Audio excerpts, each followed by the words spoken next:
If I hadn't checked the baby monitor that night, I would never have known the truth. The person who tried to kill my daughter wasn't a stranger. I thought IV seizures were just another medical emergency. The doctor said my daughter had been poisoned. But what was truly shocking was the name he said next. It was my own mother. She told me I had ruined everything. She didn't know I was minutes away from discovering what she had done to my daughter.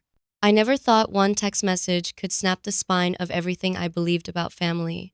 But there I was, under the cold fluorescence of the pediatric ICU, standing beside 4 IV drips, while my daughter Ivy lay 5 feet from me, fighting for her life, tubes in her nose, machines tracing her breaths like fragile dying lines on a graph, and my mother of all people texted me, "Just bring the cupcakes, Marin. Cupcakes for my niece's school party," as if I weren't watching my child slip between worlds. I wrote back, "Mom, I'm in the hospital. Ivy's on life support." She replied in seconds, almost gleefully, "You always ruin things." And something inside me went cold, not dramatic, not loud, just still, like a lake freezing in one breath. My name is Marin, and from wherever you're listening, stay with me. Because if you've ever realized the people who raised you never actually saw you, not your fear, not your worth, not your humanity, then you already know the outline of my story. I didn't cry when I read her text. I didn't scream. I just stared at Ivy's chest rising only because a machine commanded it to. And I wondered how we ended up here. The answer arrived the next morning in the shape of a manila folder and a doctor with eyes too gentle for what he was about to say. "Marin, we found ethylene glycol in Ivy's system." My mind couldn't catch up. "Antifreeze?" He nodded. "We ran the test twice. This wasn't accidental." I felt the floor tilt, but I stayed upright, hands numb, heart silent. And then he said my mother's name. She was listed as a caregiver. She was here the day before the seizures began. My ears rang. I didn't sob or break, I remembered. I remembered leaving Ivy with Mom for 2 hours so I could collect my final paycheck from a job I'd lost, trying to take care of a chronically ill child, alone. I remembered how cold Ivy felt when I picked her up. I remembered Mom laughing, "She's just tired. Stop worrying." But most of all, I remembered the baby monitor, the cheap $39.99 one I bought off Amazon, the one with audio recording. I drove home, tore it from the drawer, synced the app, and pressed play. It started with static, then my mother's voice, syrupy and coaxing. "Here, sweet girl, drink this. Granny made it just for you." A clink of glass. Ivy's faint cough, then silence. My hands didn't shake when I saved the file. They didn't shake when I walked into the police station with it. They didn't shake when I told the officer, "This is why my daughter is in the ICU." He listened, eyes darkening with understanding, and said, "We'll handle it." And that's how the storm began. Not loud, but quiet, like justice clearing its throat. They arrested her at Sunday brunch. My brother, Cole, called me, voice cracked between rage and disbelief. "You really called the cops on Mom?" I whispered. "She tried to kill my daughter." He scoffed. "You're always dramatic, Marin. You twist everything." That was when I knew none of them would see it, not because it wasn't real, but because they'd built their entire identities around believing she was incapable of darkness. I sat by Ivy's bed for 7 days. She didn't wake. She looked like a porcelain doll, fragile, pale, suspended between worlds.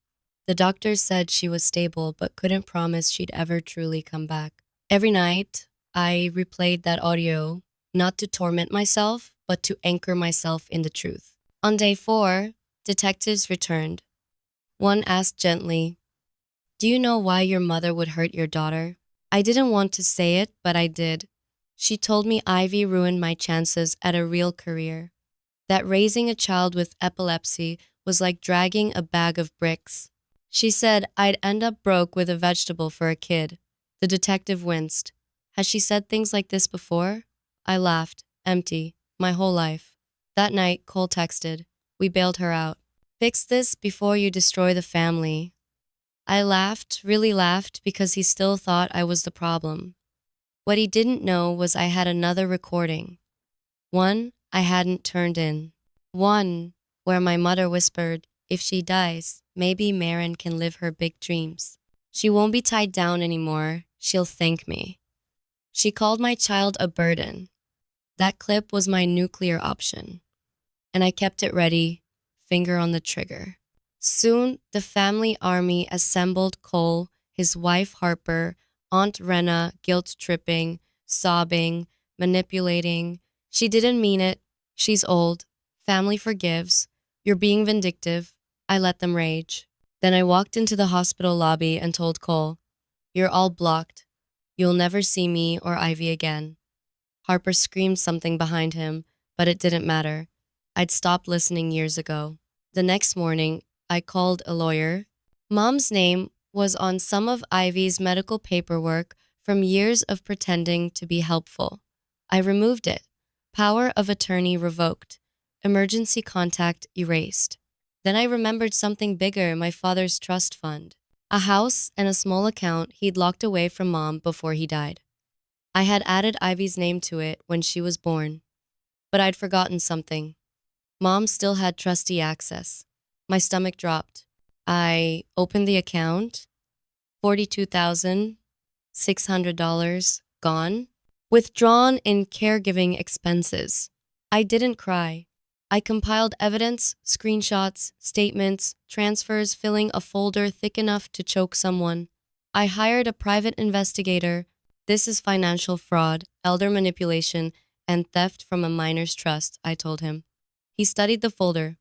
You're not here to play. I've spent my life playing small, I said. I'm done. While he dug deeper, I filed for sole guardianship of Ivy. My mother tried to contest it, calling me unstable, unfit, emotional. She had no idea what was coming. At the hearing, she put on her performance, teary, fragile, delusional. When the judge asked if I had anything to present, I lifted one thing, the second recording. The courtroom fell into the kind of silence people remember forever. My mother's voice played, if she dies, maybe Marin can finally live her dreams. Just sleep, little burden. When it ended, even her attorney looked sick. The judge didn't deliberate. Full guardianship granted. They escorted her out for questioning. I wasn't done. The PI returned with gold proof the stolen $42,600 was funneled into a joint account she shared with Cole. They'd bought a beach rental together with that money. And the loan paperwork listed me as a contributor, forged. I filed fraud charges and, for good measure, called the IRS. The next morning, Cole called in a blind panic. Why is the IRS asking about a $42K deposit? What did you do? I watched Ivy sleep, her color returning. I protected my child, I said, and blocked him. Revenge wasn't fire, it was precision. Within weeks, Cole's accounts were frozen, the mortgage defaulted, his credit collapsed. My mother walked into the hospital 2 days later, wearing sunglasses and fake calm. She approached Ivy's bed, but I stepped in front. You can't be here. Don't be ridiculous, she said. I'm her grandmother. I handed her the restraining order. She stared at it. You wouldn't. I already did. Her mask cracked. All I ever did was clean up your messes. You got pregnant by a man who ran. I stepped up. I stepped closer. You didn't step up. You poisoned. You stole. You lied. She threw a stuffed bunny at my chest and stormed out as a nurse whispered, good for you. Hours later, detectives arrived. I handed over everything, recordings, texts, bank files. They arrested her again, this time at Cole's house. She left me voicemails, begging, sobbing, swearing. I didn't listen. Ivy finally woke, days later, whispering, Mommy, I had a scary dream. I kissed her forehead. It's over. The monster is gone. Cole ranted online about betrayal and lies, but the court files were public now. Comments poured in. Maybe don't steal from a child. I leaned back in my chair and finally breathed. The DA sent updates. Fraud, conspiracy, attempted poisoning. My mother pled out. Cole went to trial, lost, 5 years. When Ivy recovered enough, we moved into a small lake apartment with soft morning light. I worked again. Lila visited my real family. Months passed. Ivy grew, laughed, healed. One evening, the DA emailed me, sentencing finalized. I stood across from the courthouse the day they read it. Mom in a beige coat, eyes hollow, Cole slumped, no arrogance left. I didn't wave. Didn't speak. A clerk handed me restitution orders I'd never cash. Didn't matter. I'd already won. Ivy asked to bake cupcakes the next week. Just us. No one else. She asked, "Is Nana gone forever?" I knelt. "She's not part of our world anymore." That was enough. I changed my number, closed the last door, erased the last tie. We built new traditions, new safety, new joy.